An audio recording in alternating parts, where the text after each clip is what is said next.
What's happening, everybody? Welcome back to After What. My name is Bogz, and today I'm going to be reviewing Indiana Jones and the Dial of Destiny. Before I start the review, please like, comment, and subscribe. Let us know your thoughts. We do respond to all comments on this channel. Let's get straight to the review. And of course, this is a spoiler review. So this is the latest and set to be final installment of the Indiana Jones franchise. We follow Henry Jones Jr. on an adventure to find an artifact that connects him to his past, and he tries to ensure this artifact does not get into the wrong hands. And this artifact is Archimedes' dial, called the Antikythera. And like most people watching this review, I have been introduced to the Indiana Jones franchise by my father as a kid. He sat me down and said, "Son, this is called Star Wars. Son, this is called Back to the Future. Son, these are the Rocky movies. Son, this is Indiana Jones, one of the greatest heroes of all time." And I was so happy to grow up with this franchise and this character in particular. You know, it's so cool, so intelligent. My favorite trilogies of all time, if not potentially my favorite character in cinematic history. He's up there. That's how much I like Indiana Jones. And I am absolutely a Kingdom of the Crystal Skull defender. Yes, I can obviously acknowledge the problems that it has, such as Indy surviving an atomic blast by staying in a fridge, or the whole flying through the jungle scene, or the ant stuff, and the whole aliens being in it. So yes, it goes out there, but I do appreciate it being George Lucas's final film as a part of the head of Lucasfilm, and of course Steven Spielberg directing, with obviously Harrison Ford. I have to admit, I really like Shia LaBeouf in the movie as well. They do name him Henry Jones III. I think that's brilliant. Having an actual, genuine, young, exciting movie star to co-lead the movie, which I'll come to a bit later. My first indie movie in a theater, being enthralled and excited and can't wait for the passing of the mantle, if you will. You know, Shia LaBeouf, what a fantastic run he had. You know, 2007, starring in Transformers as the lead, co-lead in Kingdom of the Crystal Skull, 2008, 2009, Revenge of the Fallen, and 2011, Age of Extinction. Them four movies have generated $3.5 billion. This guy was a sensational movie star. So shame on you guys who don't like that movie and cannot see the vision that these guys had. I'm a defender of Kingdom of the Crystal Skull, I'm sorry. But back to the franchise. Quite frankly, I was absolutely gutted Steven Spielberg didn't come back to direct the fifth installment of this movie. James Mangold, yeah, I do like some of his work. For me, I do feel like he's a little hit and miss. Really like 310 to Yuma, Copland, and Logan. I do not like Ford versus Ferrari. I think it's really slow and Walk the Line. You know, I like some parts of it, but I also find that really slow as well. I do find the negative elements of their movies in this movie, and I was so hoping for this to be a big, spectacular, action-packed adventure and a great send-off for arguably my favorite hero of all time and my favorite character in cinematic history. Although due to recent kind of Disney remake sequels, I was kind of hesitant and lowered my expectations. And I will get into this further, of course, but my initial reaction or review, if I can sum it up in a sentence, is that I'm unbelievably disappointed with this movie. And I'm absolutely gutted. This is the last time that we'll probably be seeing Harrison Ford as Indiana Jones. Also to confirm, to be fair, I don't hate absolutely everything in this movie. There's a lot I dislike, but there are some things I did like, some things that put a smile on my face. It has some redeeming qualities,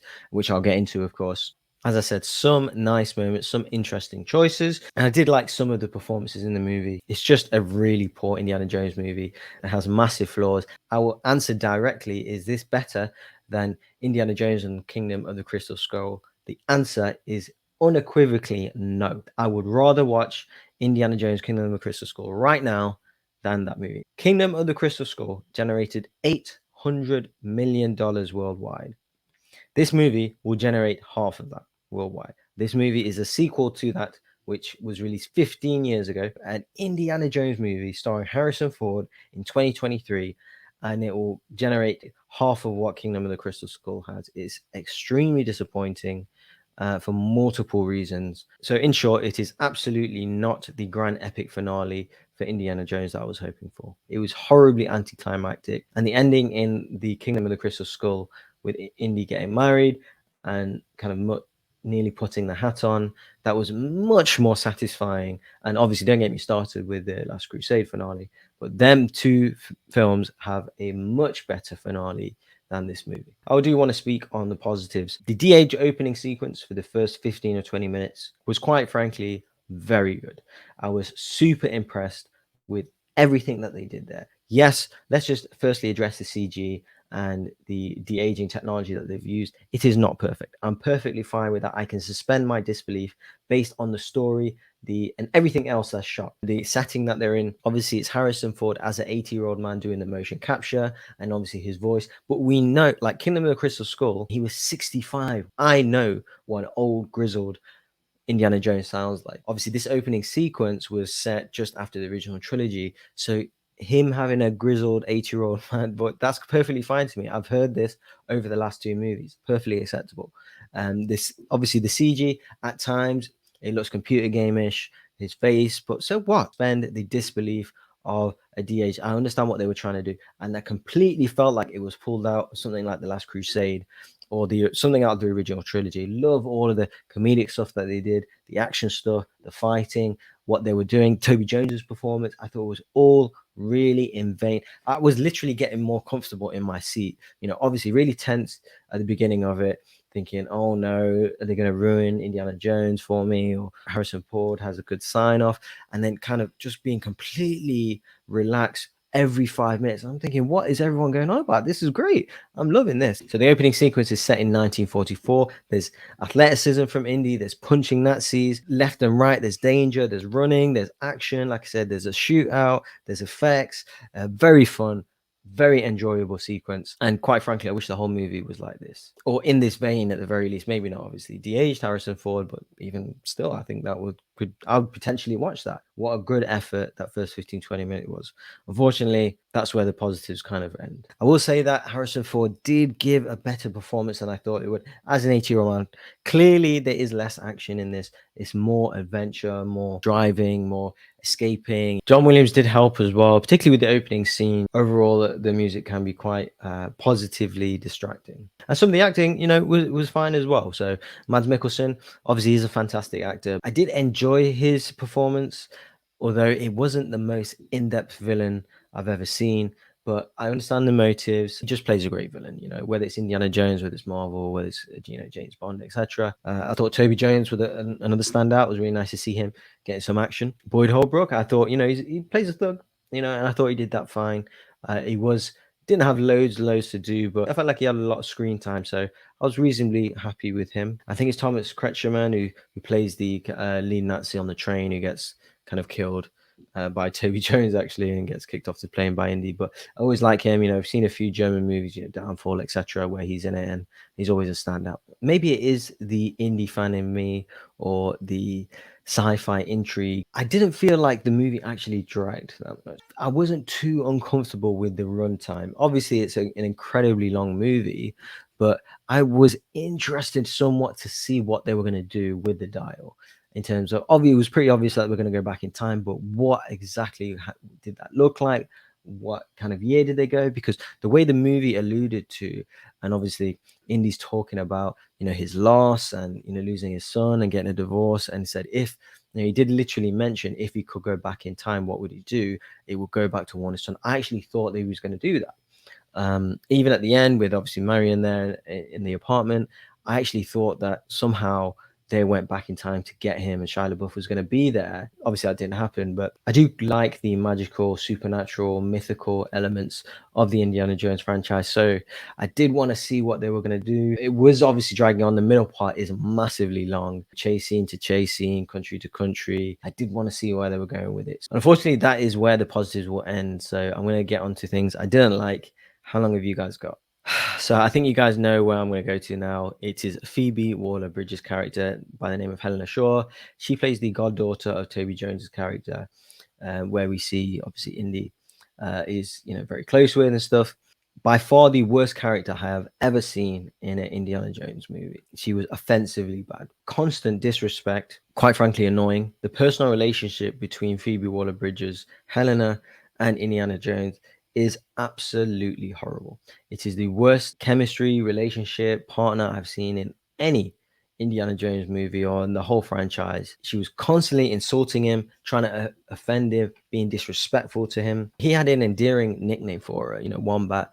But for the majority of the movie, she's ridiculously angry, constantly bickering with him, insulting him, annoying. Phoebe Waller-Bridge is a big name in the UK. She was a big name before she made any kind of movie. You know, big television star, obviously with Fleabag. She's a writer and actress in that. Obviously, studios love her. She's an actress, a writer, and a comedian. But really, she does not fit in this movie. She does not. I don't think that she has the acting capability and acting range. The previous movie had an actor, let's say in Shia LaBeouf, who carried a franchise on his back. Like I said, 4 movies in the span of 4 years that generated $3.5 billion.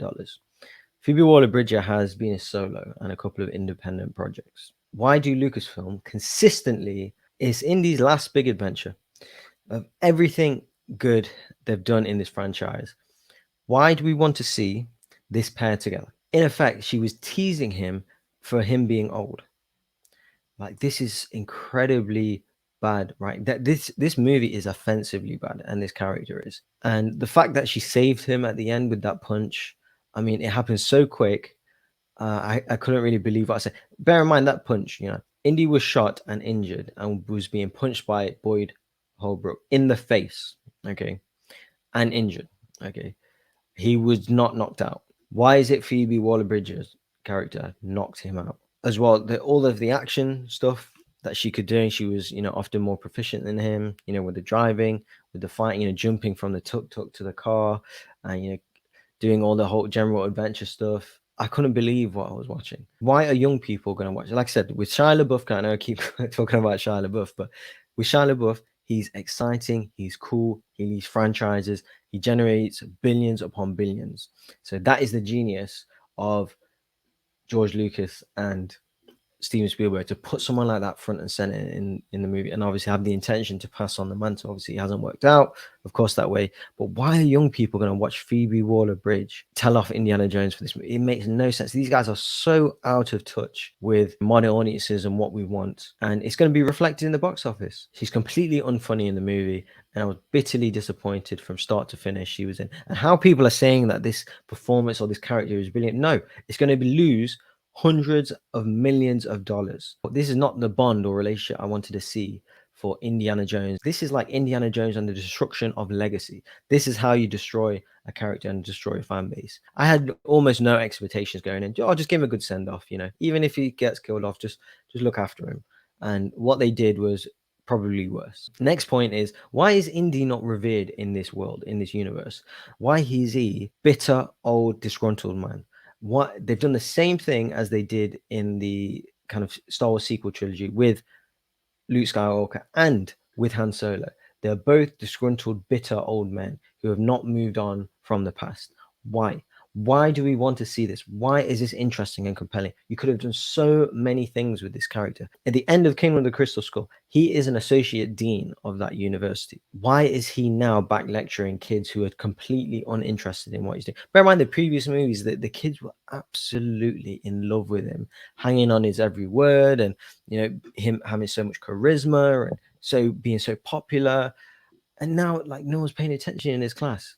And even his retirement was sad. No one really cared. He threw away the gift immediately.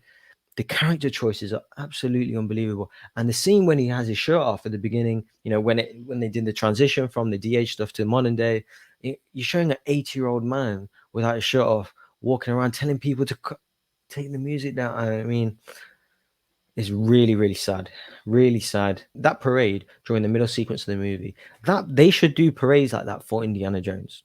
Like, he should be revered like that. He says in the previous movie in Kingdom of the Crystal Skull that don't you know this man is a war hero? Don't you know how many medals he's won? All he's done for academia, for archaeology, he should be given that kind of ovation. He shouldn't be a bitter old man who's alone in his room and, you know, having his son die off screen in the Vietnam War. And really, really sad way to end things. This is not how I want my hero's last big journey to go. Some of the action sequences were hard to see. It feels so empty, soulless, generic, like you see in any action movie, any Marvel movie, any recent DC movie. Standard CG mess with no stakes, and particularly how proficient Phoebe Waller-Bridge's Helena is. I believe she knocks out about 6 guys So I believe she was about to complete her master's during this, or that's what the story that she told. So she can drive any vehicle, she can swim, she can fight, she can manipulate people, she can go into cover, she can spy, she can just do everything better than Indiana Jones can. And this is not what I want to see. And even the way she's climbing onto the plane at the end, anyhow achievable by any human being. But you can say, or I can hear people say, "Oh, that's what Indiana Jones did," in the originals and in Kingdom of Crystal Skull. Indiana Jones is in effect like an Avenger. He's like a superhero in this universe. Everyone knows that. We don't know that about this new character, or we don't want that from this new character we just met. They haven't earned it. Why are you forcing this type of character on us? It is not good. It is incredibly poor writing, and it's offensively bad. And I really miss the cinematography from Steven Spielberg. And obviously, that's an easy thing to say. Spielberg's, if not the greatest movie director of all time, where you see Indy with a fedora, or there's a cut from for example, River Phoenix in The Last Crusade, and there's a cut with him to kind of modern day Harrison Ford, and then he gets punched in the face. That kind of thing, I felt like that vibe was missing. Or if like Indy kind of runs away and says something kind of smart, but like runs into an enemy's kind of vehicle or truck and kind of gets kidnapped from there. And the cinematography, especially in Raiders, with all the Egyptian settings and sunsets and things like that, I got very little of that from James Mangold and in this movie. Like I said, a lot of generic action scenes that are seen in any kind of modern day action movie, like in Snake Eyes, for example, or Shang-Chi or something like that. The cinematography and the feel of the Indiana Jones movie was seriously lacking. The humor was very poor throughout. It didn't land. The humor in the originals are legendary, and it just feels like a generic studio movie rather than people who have absolute drive and passion and fascination with Indiana Jones. And the third act is by far the worst in any Indiana Jones movie. An Archimedes artifact, which is called the Antikythera, is a dial that allows them to go back in time. It allows them to arrive at a certain battle about 200 years BC, where Romans are fighting, and MacGuffin, in effect, for Archimedes to achieve a watch and the dial to allow him to finish his dial. And Indy obviously having an interaction with Archimedes and wanting to stay. I mean, it was really hard to watch. Having the kid drive the plane, I mean, Helena begging Indy to come with her, Indy wanting to stay. I kind of wish he did stay, just to have an honorable death. What actually happened is obviously Helena punches Indiana Jones and knocks him out. That, to be honest, it got a massive pop in the theater that I was in. I'm not sure if that's the intention totally. I guess so. Who knows? Like I said, he was punched several times whilst being shot. So if anyone says, "Oh no, he was shot," he was near death. No, he was shot 5 minutes before that, and he was punched in the face and was not knocked out by thugs. Okay, but somehow she knocked him out and saved him. He woke up in his apartment in New York. He's all patched up with the medicine and everything. And we see Marion in the apartment and Salah, and they do some kind of recreation of the kind of where does it hurt, kiss here scenes from Raiders, and ends. The ending in the last two movies were better. He got married he finally settled down with the woman that he loves. He was finally able to nail him down with a son that he's getting to know, who almost took the fedora and passed it on the mantle. That was a fantastic ending. You can say what you want about that movie, but the ending is really strong. And obviously, don't get me started, like I said, on the Last Crusade, but I just didn't feel. I thought, okay, I was getting ready in my seat, ready for the great finale, and then even weirdly how it ends. Like, first of all, Salah didn't have an actual interact because everyone leaves. The kids leaves, Helena leaves. Salah is left with Marion and Indy.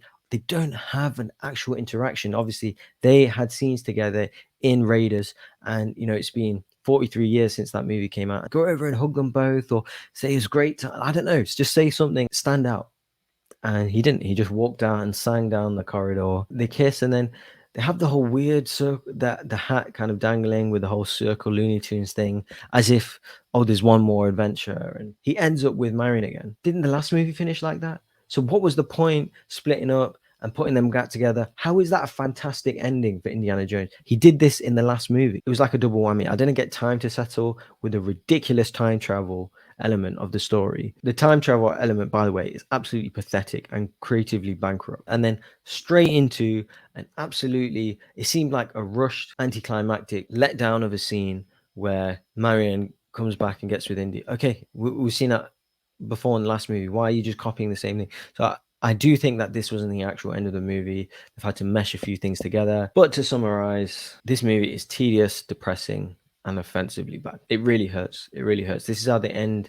This is the great ending for Indiana Jones. For me, quite frankly, I'm not going to consider this movie as canon. It's that bad, and it's going to flop and lose hundreds of millions of dollars. How am I supposed to be positive about this movie? It's an embarrassment to the franchise, embarrassment to the genre, and a complete waste of talent all around. And they've done a Lucasfilm trope where, you know, they've had an English brunette steal the show. The Star Wars sequel trilogy with Rey, played by Daisy Ridley, whether if it's Solo with Emilia Clarke, whether if it's Rogue One with Felicity Jones, and now Indiana Jones with Phoebe Waller-Bridge, and try to pass on the mantle. And now, you know, they've completed the Holy Trinity at Lucasfilm, where, you know, they've ended everything George Lucas set up, meaning that they've ended the Star Wars saga, they've ended Willow, which I never saw, by the way, and they've ended Indiana Jones. Unfortunately, not a positive review here. You know, I have been honest in this review. This has happened so many times in recent years, but in a way, I'm glad they can't destroy. You know, there was times in this movie I actually felt bad for Harrison Ford. Like I felt sorry for him, and I'm glad they won't do this anymore. Just to give you a comparison, if an elite boxer has a fantastic career and then they continue to lose, and it affects the public psyche, it affects their record, it affects their aura, it affects their caliber, it ruins their legacy, it affects the public's remembrance of this person. So at least now at Lucasfilm, it's dead. It's dead and buried. George Lucas's era Disney film is dead. So now they can go on and do their own thing. At least they can't ruin that stuff anymore. But that's been my review. What do you guys think? Do you guys like the movie? Do you guys not? I didn't mention it, but I didn't really like it that much. But please let us know what you guys think in the comments. We do respond to every comment, so, you know, let's have a discourse about it. Don't forget, you know, if you're new to the channel, please like, comment, and subscribe. And we'll catch you guys on the next review.